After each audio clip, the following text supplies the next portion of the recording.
Good day, you guys. Just doing some maintenance on the Razor here. Got a whole season on a high lifter, lots of mudding, lots of hard conditions for bearings and axles and stuff. She wound up getting a couple of new front axles. GSP is the brand. Never tried them, but they were good and cheap. So being that I'm good and cheap, they're gonna get an experiment. I'll let you know how they do. GSP, where's that brand name? Right there. Let me know how you guys have done with them if you've used them in the past. But what I'm really making this little video about is wheel bearings. So Polaris wheel bearing, steel seal, all balls racing, rubber seal. I've greased both of these before. I've got the grease tool. I'm going to show you on video here. The OEM bearing takes about 20 to 25 pumps. The all balls is going to take about the same. What we'll do a little later on is we'll cut that original bearing open, check out the wear in it, because I greased it right after purchasing the machine. We'll see how much wear is in there. Kind of test the theory that on the Polaris, the weakest point is the greasing, not the bearing. I think we're going to find the metal in there is just fine. It's just Polaris stingy with the grease. And if the all balls is just as stingy with the grease, shame on them. We'll get back in a few here. So this is the bearing greaser I bought.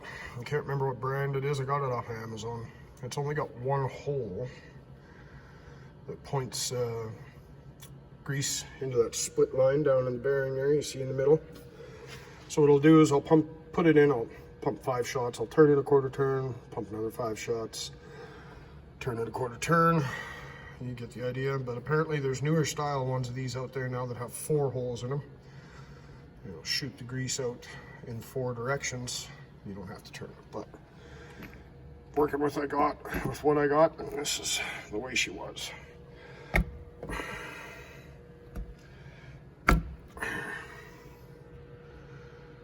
Okay, we'll count how many pumps it takes. I'm going to try and set the phone up here to record this while I work. Forgive me, guys, I don't have any of the GoPros or anything with me.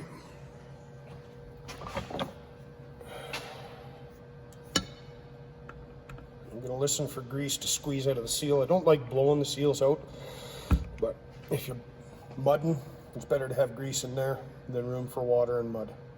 So 1, 2, 3, 4, 5.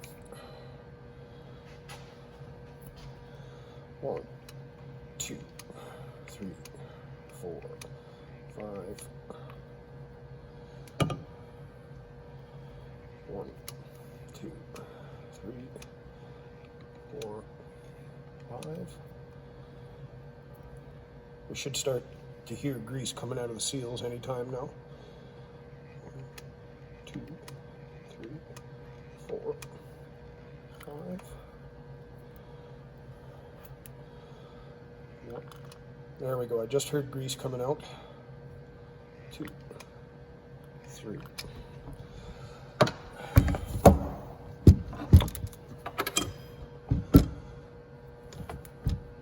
Right there.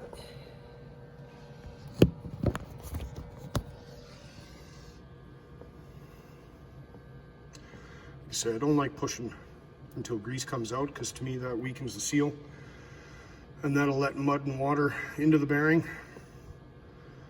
What I do is I go for a drive, and I go very slow for the first 4 or 5K just to let the grease move around inside the bearing. As these rollers turn, it's going to try and squeeze more grease out, and you don't want to just blow the seal right out of there. But there's your comparison. So the Polaris bearings took about 20 to 25. This one took 21. And the Polaris bearings have steel seals in here, and the aftermarket racing ones only have rubber. So I think as long as you were greasing your wheel bearings right from brand new on a Polaris, which is common for bad wheel bearings, I bet you'd be fine with your stock wheel bearings for a long time. And what we'll do is we'll cut open this stock wheel bearing and we'll see if there's any wear in it. Talk to you in a bit. So here we have it. We got the original stock wheel bearing cut open. As you can see, she's not worn out. Something I should add is when I jacked the machine up, I wiggled all the wheels to see if any of the wheels were loose. None of the wheel bearings were loose. None of the wheels were clunking around. So I kind of knew these bearings were going to be good.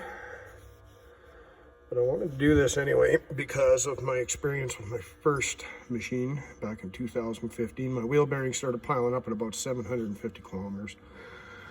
Now, we all knew greasing these was going to be the answer. They were going to last longer if you could grease them, push your mud and water out of them, flush them a little bit, so to speak. But if you thought you were just going to throw some aftermarket wheel bearings at it and fix it, you're wrong, because they're not coming with any more grease than the stock bearings did. And again, these bearings look like new, but they were greased right after I bought the machine. Machine's got 1,250 clicks on it. All I've been doing is kind of wiggling the wheels and try and bump test the wheel bearings, but I knew that my steady bearing was going to be toast, so 1,250 kilometers. I pulled the prop shaft out of her and I did the steady bearing. I did all the U joints. The U joints were just starting to go, but they were the OEM U joints with no grease certs in them. So about 1,000 kilometers, guys. I recommend you pulling that prop shaft out of there. Do your steady bearing. Mine was junk. U-joints, the grease that was in them was contaminated. They weren't loose or worn out yet, but it wasn't going to be much longer. I wasn't going to make it through this season, and I would have been stopping for a weekend to do that prop shaft. But there you go. Aftermarket wheel bearings came with rubber seals.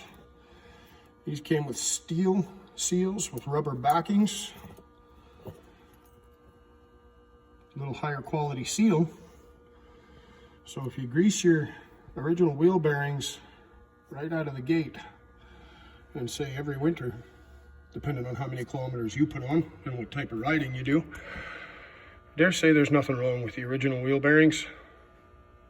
They're just a engineering standard probably that tells them how much grease to put in each bearing, which doesn't really apply when you're riding in sand or mud.